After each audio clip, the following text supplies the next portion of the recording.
Hello friends, welcome to the video. In the previous video we have discussed about calculation of standard deviation when the probabilities are not given. But in this video we will discuss about calculation of standard deviation when the probabilities are given. So under that first problem, so here the given data, here they have given the data where we need to calculate the standard deviation. ROI is given, that is the market return has been given and the respective probabilities have been given. So this is treated as X and this is treated as P. So that is what I have written here in the solution. ROI is treated as X and the probability is taken as P. The first step in while calculating when of standard deviation and the probabilities are given are, first we need to multiply probabilities with the market return, that is Px. P into X, that is 45 into 0.3 or 0.3 into 45. So we need to do it. So first step is multiply probability with the market return.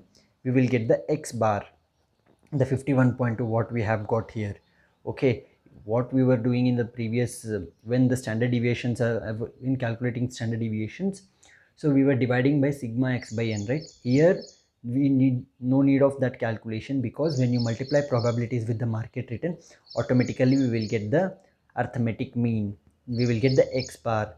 So next the third step is X minus X bar. Okay, 45 minus 51.2, we will get minus 6.2. 50 minus 51.2 minus 1.2. 53 minus 51.2 1.8. 55 minus 51.2 3.8. 57 minus 51.2 5.8. We got X minus X bar. Now we need to square it. By squaring it, we will get 38.44, 1.44, 3.24, 14.44 and 33.64. Now here what happens, there is this formula as per when the probabilities are given, the standard deviation formula changes, right? See here, standard deviation is equal to sigma p into x minus sigma p whole square, or x minus x bar whole square. That means when x minus x bar whole square we have, it should be multiplied with the probabilities. So if we do that, we will get the answer as 11.53, 0.29, 0.32, 2.89 and 6.73. The sigma p into x minus sigma p whole square, the answer will be 21.76. Square root of 21.76 will be 4.66.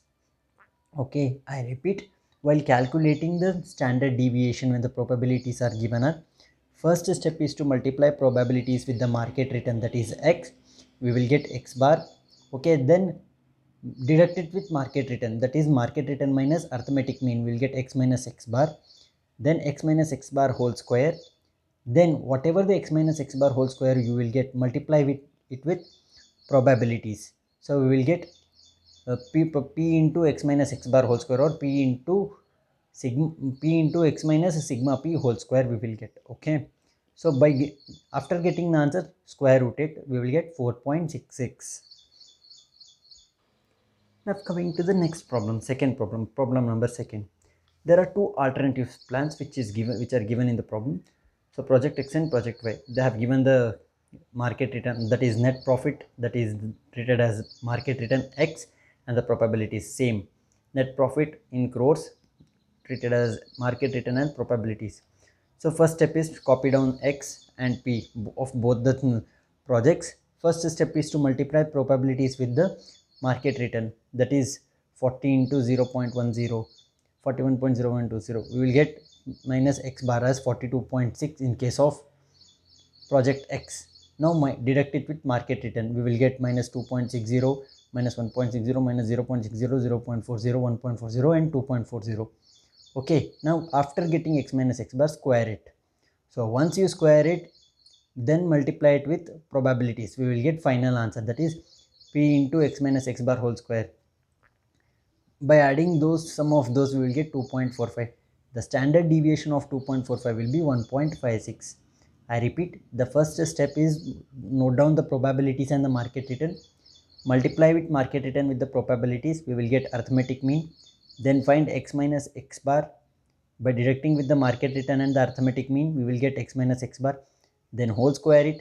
Then multiply it with the probabilities, we will get P into X minus X bar whole square. Okay, here what happens when the two projects are given in the problem, we need to calculate coefficient correlation. So we have both the projects of standard deviation and arithmetic mean. So the formula will be coefficient of variance will be standard deviation divided by arithmetic mean into 100. So 1.56 divided by 42.60 into 100 will get 3.66. Similarly for project Y, 1.80 divided by 45.4 into 100 will be equal to 3.96. Okay, so here the project Y is having greater risk because it is having greater coefficient of variance. So now coming to third problem, it is completely different from previous problem. See here, a stock costing rupees 120 pays no dividend. That means a stock is of currently it is of 120 rupees price and which pays no dividend. So the possible prices that the stock might sell at the end of the year with the respective probabilities are given below. So there is a stock which is in trade. So their selling prices are given below, which might be traded in future and with their respective probabilities. Okay, so first in this case what we have to do, we need to find the market return or possible returns we need to find. For that there is a formula, expected return equal to selling price minus purchasing price divided by purchasing price into 100. Selling price, that means the list of prices which are given in the problem. Purchasing price, which is given in the problem, that is 120. Okay, so we need to do the sums. We need to find the possible returns. First is estimated return or expected return or possible returns, whatever it is. That is selling price is 115 minus 120 divided by 120 into 100. That is 115 minus 120 divided by 120 into 100. We will get 4.17. Similarly, 120 minus 120 divided by 120 into 100 will get 0, and following are the same. So these are the selling prices which are given here. Okay, these are the selling prices. It is a purchasing price. Okay, selling price minus purchasing price divided by purchasing price into 100. If we do, we will get all these values, that is 4 minus 4.170, 4.17, 8.33, 12.50 and 16.67, and write down the probabilities. Then you know the step. First step is to multiply probabilities with the market return. Then we will get the arithmetic mean. Then from market return we will deduct arithmetic mean. We will get x minus x bar whole square. Then x minus x bar whole square will be multiplied by probabilities. We will get the final summation, that is summation of sigma p into x minus x bar whole square, that is 34.91. The standard deviation of that will be 5.91.